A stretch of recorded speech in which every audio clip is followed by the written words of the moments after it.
Last Handful of Clover, a novel by Wess Mongo Jolley, read by the author.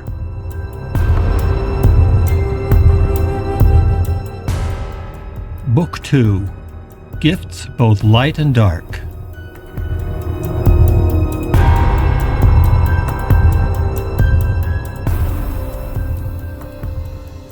Chapter 60.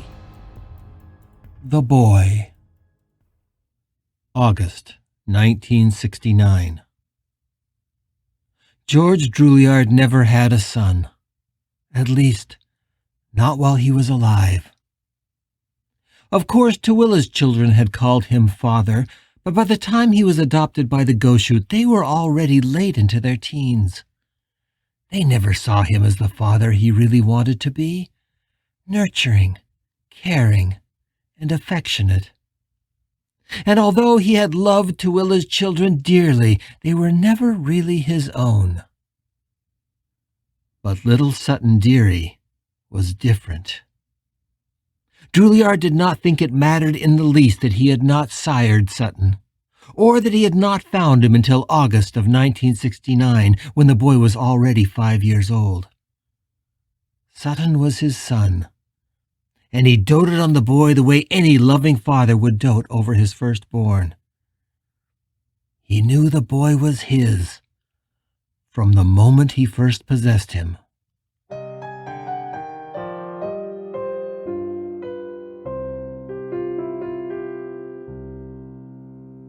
Drouillard had learned the fourth gift slowly, over more than a century. And by the time he discovered the Deary family, he had already used it on more than a dozen men and women. Possession was strange and intoxicating, but the Wanderer had also found it disconcerting to be in the minds of 20th century humans whose lives and concerns were so different from the world he had known. It wasn't until he found the sweet and innocent mind of Sutton Deary that he realized the fourth gift could be a blessing. In little Sutton Deary, Drouillard found a soul perfectly pure and kind, and when he entered the boy, he was not met with fear and panic, as he had been in every mind he had possessed up to then. Instead, the little boy was just curious, relinquishing control of his limbs and his voice without a single bit of struggle. There was no need to push him deep in the well and lock them there the way Drouillard had with those who had come before. Instead, they sat face to face in the boy's mind, looking into each other's eyes in curiosity and wonder of each other. Perhaps that trust and innocence came from the fact that the boy was so young. If he had been even a few years older, he might have learned distrust and fear. That was a simple answer. Somehow Drouillard knew it was not the entire story. No, there was just simply something inherently good about the boy. Little Sutton Deary could not imagine a soul consumed with hatred the way that Drouillard's soul had been for 100 years. And thus he only saw the sparks of humanity that had not yet been extinguished from the Wanderer's heart. Possessing the boy soothed a century of Drouillard's hatred, and in the days that followed, the old ghost once again felt love and peace and happiness. In the century since his death, the old ghost had forgotten much of his past. The life he had once lived was, by that time, little more than jumbled images of horses and desert sand. He remembered he had lived a long life and died a very old man. He could see his age in the wrinkles of his hands and the blue veins in his legs, but other than the name George Drouillard, he remembered little. And for most of the past century, he had not even bothered to try. His rage had shown him the doorway to possession, and he had used it to ease his way into Sutton Deary's innocent mind. And thus the love of the boy seemed even more like a miracle. It was a reprieve and a second chance for a wounded old soul to find peace. As he held the boy in his mind and felt his innocence and kindness, He vowed he would never again leave this young body, for he knew that if he did, he could never hate the boy enough to possess him again.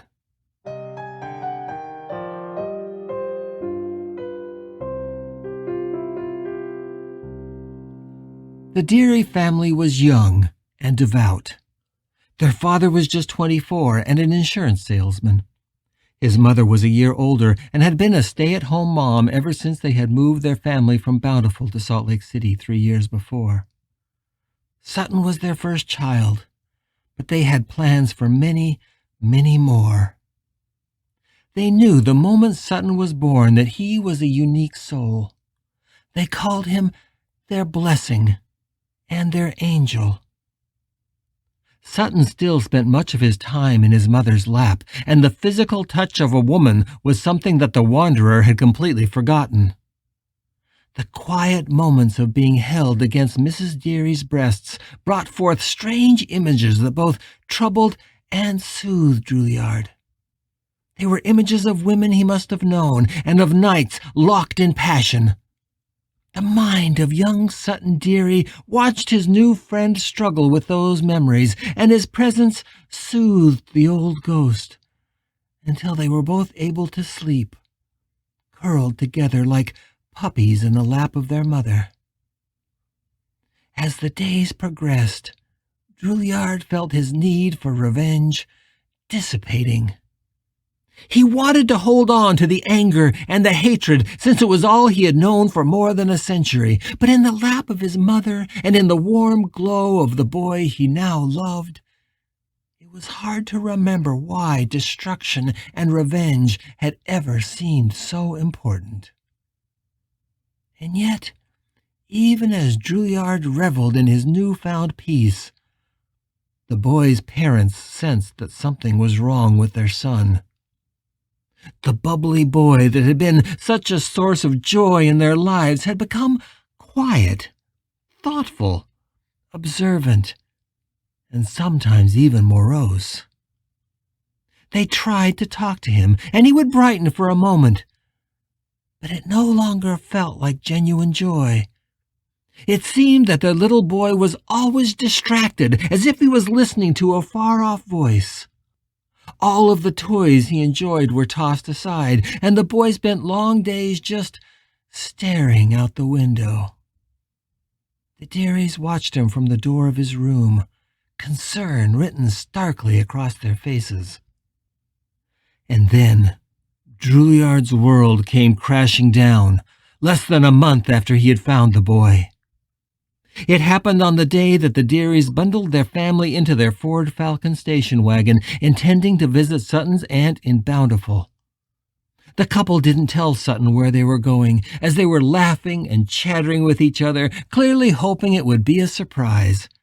They knew how much the boy loved his Aunt Kayla. They were heading north on US 91, Sutton strapped securely in the back seat, when it suddenly occurred to Juilliard that the boy's parents had no intention of turning the car around before they reached the edge of the hereafter, which was only a few miles to the north. As he watched the skyline of Salt Lake City fading in the rear window, the wanderer felt fear rising like bitter bile in his throat.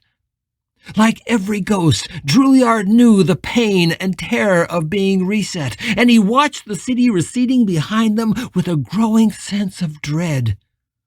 Not only would he be reset if they crossed that threshold, but he was sure that the reset would rip him from the loving embrace of Sutton Deary forever. The very thought of it filled him with more dread than anything he had ever known, and the closer they came to the edge of the hereafter, the more that fear claimed him. Finally, George Juilliard panicked. In his terror, the old ghost used Sutton's voice to scream words that were crass in ways no 5-year-old boy should know. He fumbled with the latch of his seatbelt until it released, and then he threw his tiny body against the back of his mother's seat so violently that it propelled her into the dashboard.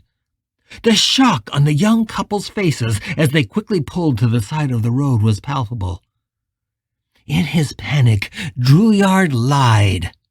He blurted out that they could not leave the valley, that if they did, he would die, that he would be ripped from them and torn to pieces. He begged them to turn around, to believe him, to save him.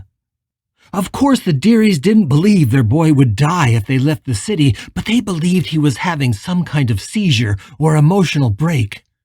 Sutton could see the terror on their faces, and he could hear the calm tones they tried to use, but to his horror, they did not turn the car around. Instead, they put him between them on the wide bench seat and continued north. What the Wanderer didn't realize was that he had terrified the couple so badly that they were now racing for a hospital, but not one in Salt Lake City. The hospital in Bountiful where their son was born was now closer than going back. Sutton was horrified anew when he realized they had lied to him and they were still intent on leaving the city. He could sense the edge of the hereafter less than a quarter-mile away now. In a final act of desperation, he wrenched his new young body out of his mother's arms and launched himself at his father. He grabbed 2 handfuls of the man's thick hair and smashed the man's face down onto the steering wheel. He didn't even feel the crash. All he knew was that one moment his father was screaming and his mother was striking at him and trying to pull the boy back. And then, suddenly, Drouillard was being propelled back into the void. The mind of little Sutton Deary registered momentary terror and confusion and clutched at Drouillard desperately, the way a drowning child would clutch at an outstretched hand. The Wanderer's own, more sophisticated mind knew at once what was happening. He had nearly forgotten the terror of the void as he had experienced it back in 1851. But as it tried to suck him in like a black whirlpool, all that pain and fear returned. Sutton Deary's young body was dying. And as it died, they were both being pulled out of the world like 2 shipwreck survivors trying to climb over each other as they sank beneath the waves. Drouillard knew they would leave this world before the boy ever had a chance to live a life. They would leave it before Drouillard could find his peace. Worst of all, they would leave it before he could have his revenge. And yet, he also sensed that it was not his soul that was being pulled out of the world. It was the soul of the boy. But the little mind's desperate and terror-filled grasp on his new friend was so tight that it threatened to pull him into the void as well. The rage and hate returned to Drouillard in that instant, in a fiery explosion. He flailed at the mind of the boy, ripping and tearing at it like the innocent soul was some kind of parasite. Finally, before they could cross that border from which there would be no return, he succeeded in prying the boy's mind loose from his own. And as he watched Sutton Deary sink away, screaming in terror and begging for help, Drouillard was able to claw himself back into the world of the living. The last he saw of Sutton, the boy who had loved him and had given him a few brief days of peace and rest, he was fading into the dark, with arms desperately flailing, and a voice that screamed and screamed and screamed as it fell away into the abyss. Then he opened his eyes to see daylight and the face of a highway patrol officer hovering over him. His little body was in agony, and his head fell to the side. For just a moment, he saw the windshield of the car. His mother was halfway out through the broken glass. On the farther side of the car, there was only a red stain that obscured the driver's seat and the steering wheel. And he knew they were both dead. The physical pain was like nothing he had ever experienced. It was as if every cell of his young body was exploding. He took a deep breath and tried to scream, but only blood sprayed out of his mouth. He was aware of a cop saying, "I can't believe it, but the kid's alive." Another voice, "I'm sure he was dead." Then, "He was, but he's breathing now, and I saw his eyes open." Drouillard wanted out. His little body was broken, damaged horribly. Sutton Deary was gone, and there was no longer any joy or peace in occupying his body. Instead, being in this broken flesh was pure agony. So with every bit of strength he had, the wanderer tried to shed the body like a tattered suit, the way he had shed bodies many times before, and discovered that he could not. He raged, he writhed, he shook from head to toe, but no matter what he did, the battered flesh would not slide off his mind. The pain just became greater and more unendurable. In a panic, Drouillard reached out for the mind of Sutton Deary, instinctively knowing that he could only leave this body if another soul was there to take his place. But the boy's spirit was now far beyond his reach. Hopeless now, he remembered the boy's screaming voice receding into the void below him. For better or worse, this body was his now, and he was trapped in it. Mercifully, he lost consciousness before his despair could claim him.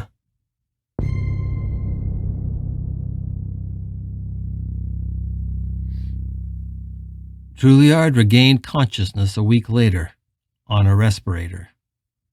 The pain was less, but his small limbs were held rigid by casts, and there was a tube in his throat. When he turned his head to look out the window, he saw something that confused him. There were mountains, but they were not the mountains he was familiar with. These were low and green, more rolling hills than the majestic edifice of the Wasatch. He didn't know where he was, but he knew he was no longer in Salt Lake City. He let his mind recede back into the pain-filled darkness to try and understand what this could mean. I am trapped in this body, but I am no longer trapped in the Salt Lake Valley. I think I may be outside of the hereafter. Sutton Deary was gone. In the now empty vastness of the boy's mind, Drouillard tried to find his footing. He tried to find that peace that he had lost. What he found instead was the rage, the hatred, and the need for revenge that he thought he had left behind. He now knew that it had never left him at all. It had been waiting this whole time like a packed bag, forgotten in a corner. He unpacked that bag and adorned himself with his rage once again. The feel of it was warm and comfortable, and even through his pain, the face that had been little Sutton Deary smiled. In the weeks that followed, he learned that he was at the South Davis Community Hospital in Bountiful, just north of Salt Lake City. His Aunt Kayla had been there to visit him every day over the past 6 months, and for a time they had thought he might never come out of his coma. But now the doctors were amazed at his recovery and expected him to be released soon. He pondered what he would do with this new life. Through some strange quirk of fate, his old soul had been granted a new, young body in which to grow up and grow old. He knew he would no longer have an eternity, but he would have as long as this new body would last. His time was limited, and if he was going to take his revenge, he would have to start planning now. Until then, he would need to be Sutton Deary. Behind unfocused eyes and through a haze of painkillers, he planned. A week later, a nurse brought in some toys for him to play with. He was able to lift his arms again, and she arranged the tray in front of him and set up the toys. There was a set of Matchbox cars, a Viewmaster with reels of the Flintstones and Death Valley, and a little box filled with green toy soldiers. He set up the soldiers so that they were all facing him, and then he began to knock them over. Bang! Bang! Bang! He said, as each one fell. Soon, only one was left. He stared at it for hours, and in that soldier he saw his future spooling out in front of him. He would be a soldier. He would gain power, and he would find a way to strike at them all. When his Aunt Kayla asked him 3 months later if he was excited to leave the hospital in Bountiful, to go home and live with her and her family, he just smiled at her. "Do you want to take your toys with you?" she asked. "Just this one," he said. He held up the one green soldier from the box, holding it so that the gun pointed at his aunt. "Bang," he said, and smiled.